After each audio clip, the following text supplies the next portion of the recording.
Hello friends, आज हम start कर रहे हैं स्पर्श रेखीय और अभिलंबिक वेग। स्पर्श रेखीय वेग और अभिलंबिक वेग। स्पर्श रेखीय वेग का मतलब कोई वक्र बनना है, उसके पॉइंट पर, उसके किसी पॉइंट पर स्पर्श रेखीय दिशा में जो वेग होता है वो स्पर्श रेखीय वेग, और उस स्पर्श रेखा पर उसी पॉइंट पर खींचे गए लंब की दिशा में वेग अभिलंबिक वेग कहलाता है। उसके बारे में हम बात करेंगे इसमें। तो हम एक वक्र बनाते हैं। एक ये वक्र हमारा बन रहा है, ठीक है। इसका शुरुआती पॉइंट है ए से शुरुआत होगी इसकी। माना कि टी समय में यहाँ से कोई कण पी पॉइंट पर पहुँच जाता है टी समय में, और यहाँ पर जो चाप ए पी बना है, ए पी की लंबाई है एस, और टी प्लस डेल टी समय में ये कण पी से और क्यू पर पहुँच जाता है, और इस चाप पी क्यू की लंबाई है डेल एस, ठीक है। अब पी पर जो स्पर्श रेखा खींचते हैं वो माना कि एक्स अक्ष के साथ साई कोण बना रही है, और जो क्यू पर स्पर्श रेखा खींचते हैं वो माना कि साई प्लस डेल साई कोण बना रही है। अब क्यू से पी से जो स्पर्श रेखा जा रही है उस पर एक लंब डालते हैं Q M.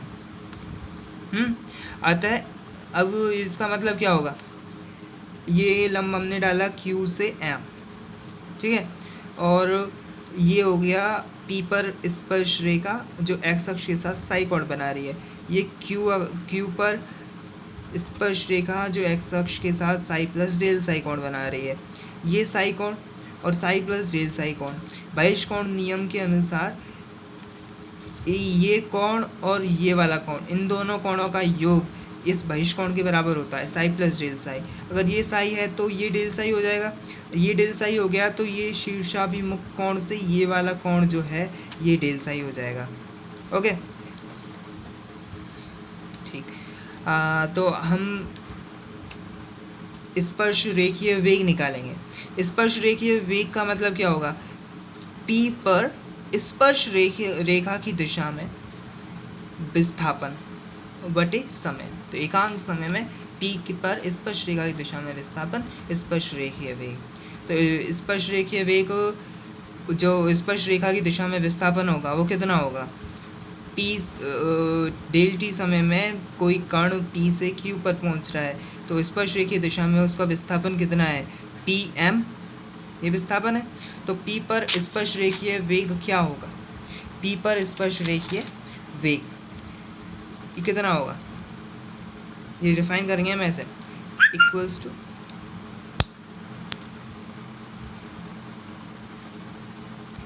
Limit del t tends to 0, बहुत माइन्यूट समय,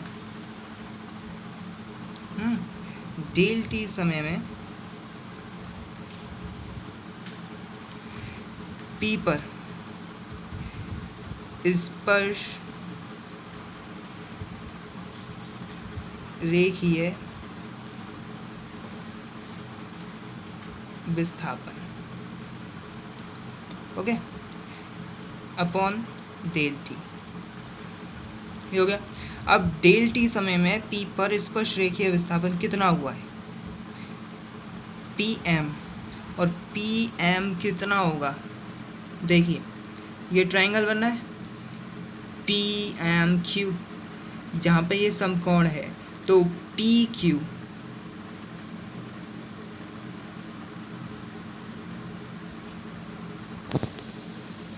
तो पी क्यू क्या है, पी क्यू है इस वक्र की जीवा। पी क्यू जीवा मतलब किसी भी वक्र के दो पॉइंटों को मिलाने वाला जो रेखाखंड होता है वो जीवा कहलाता है। तो ये जो पी क्यू जीवा है इसका घटक हम पी एम दिशा में लें तब ये पी एम के बराबर होगा। तो क्या होगा, limit del t tends to 0, del t समय में पी पर स्पर्श रेखीय विस्थापन कितना है, P M upon del t equals to limit del t tends to 0। अब पी एम की वैल्यू क्या है, पी एम की वैल्यू होगी जीवा पी क्यू। जीवा पी क्यू इसलिए डिनोट कर रहे हैं यहाँ पे क्योंकि पी क्यू एक चाप भी है। ये जो पी क्यू चाप है और ये जीवा है, ठीक है। इसलिए तो जीवा पी क्यू कॉस, और कौन कौन सा आएगा आप कौन आएगा आपका Q P M, cos Q P M upon del t equals to limit del t tends to 0। Okay, जीवा अब डेल टी टेंस टू 0 होगा, जीवा पी क्यू।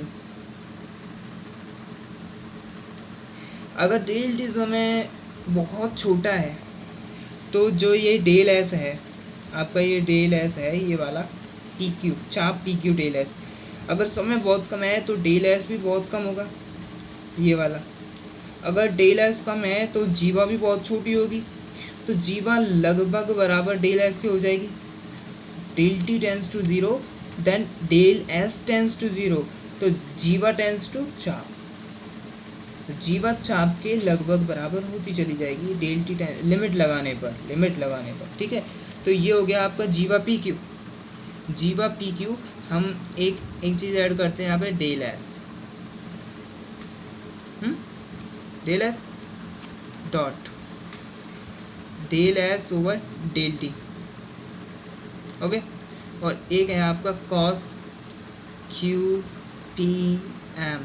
अब यहाँ देखिए, अगर डेल टी टेंस टू 0 है तो ये जीवा है वो चाप के नज़दीक आती चली जाएगी और जो स्पर्श रेखा की संपाती होती चली जाएगी। जैसे जैसे डेल टी शून्य की ओर अग्रसर होगा, डेल एस शून्य की ओर अग्रसर होगा, तो ये जो जीवा है, जीवा पी क्यू, ये भी छोटी होती चली जाएगी और इनका जो कोण होगा, पी पर जो कोण बनना होगा वो टेंस करेगा 0 को, मतलब कोण Q P M tends to 0, कोण Q P M tends to 0। और इसका मतलब क्या हुआ, cos Q P M equals to, cos 0 कितना होता है 1, ये लिमिट होती है, ठीक है। तो अब यहाँ से क्या निकलेगा, यहाँ से निकलेगा इस पर लिमिट लगेगी, तो जीवा P Q approximately del S, then del S upon del S 1, और जब लिमिट लगती है डेल एस और अपॉन डेल टी तो ये फॉर्म बन जाती है आपकी d s over d t, आंशिक अवकलज पूर्ण अवकलज में परिवर्तित हो जाता है, ठीक है। और उसके बाद कॉस क्यू पी एम ये भी हो जाएगा आपका 1, तो क्या निकल के आया D s over d T. P पर जो स्पर्श रेखीय वेग है वो क्या होगा D s over d T, इसको हम क्या लिख सकते हैं एस डॉट। तो स्पर्श रेखीय वेग का सूत्र आ गया हमारे पास, स्पर्श रेखीय वेग S dot D s over d T. ये तो बात हो गई स्पर्श रेखीय वेग की, ओके। अब हम बात करेंगे अभिलंबिक वेग की, पी पर अभिलंबिक वेग। पी पर अभिलंबिक वेग, ये पी पॉइंट, पी पर अभिलंबिक वेग इस दिशा में होगा, ठीक है। कोई कण डेल टी समय में क्यू पर पहुंचा तो इस दिशा में विस्थापन कितना हुआ है क्यू एम, ठीक है। और इसका घटक ले लेंगे हम इस दिशा में, लंब दिशा में, तो ये पी क्यू साइन और कोण क्यू पी एम, इतनी वैल्यू आएगी। सॉल्व करते हैं। अभिलंबिक वेग पी पर अभिलंबिक वेग,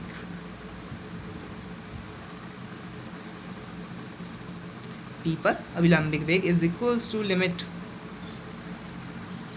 डेल टी टेंस टू 0, समय बहुत कम, बहुत माइन्यूट समय के लिए देना है, अपॉन में तो डेल टी आ गया, और डेल टी समय में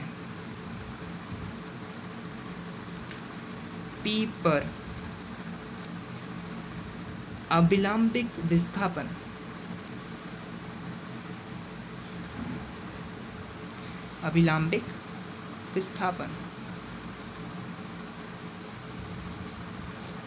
okay, limit del t tends to 0, del t समय में p पर अभिलंबिक विस्थापन कितना है?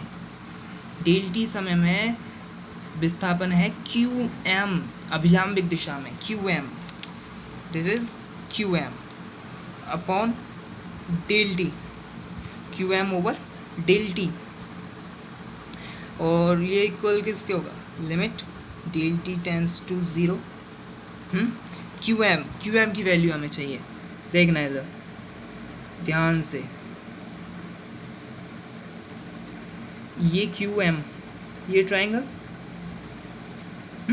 ये 90 डिग्री, ये 90 डिग्री, तो जीवा पी क्यू हमने जब पी एम निकाला था तो जीवा P Q cos Q P M कर दिया। अब इसमें क्यू एम निकालेंगे तो घटक क्या होगा? जीवा P Q sine Q P M. Okay, तो क्यू एम की वैल्यू क्या हो जाएगी?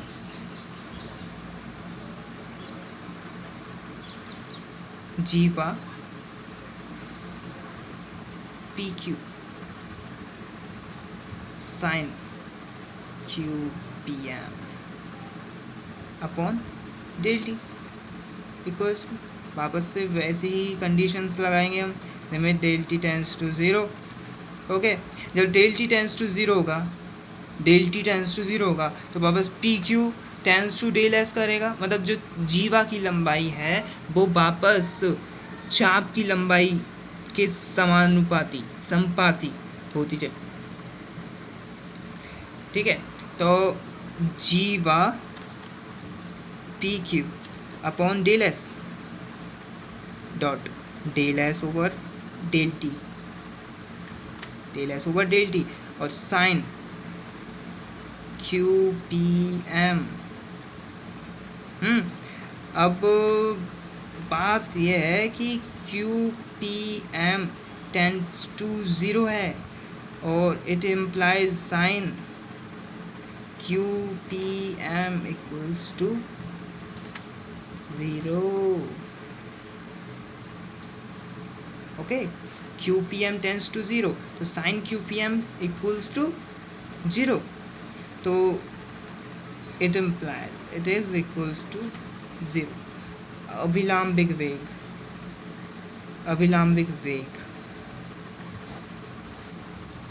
0, क्योंकि Q P M tends to 0 और साइन 0।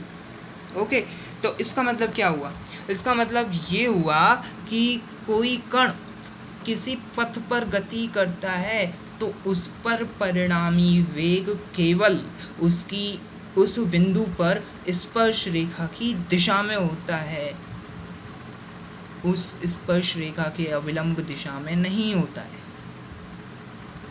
इतनी सी बात, ठीक है। ये होता है हमारा टॉपिक खत्म, स्पर्श रेखीय वेग और अभिलंबिक वेग। अब नेक्स्ट वीडियो में हम बात करेंगे स्पर्श रेखीय त्वरण और अभिलंबिक त्वरण की। Okay, goodbye friends.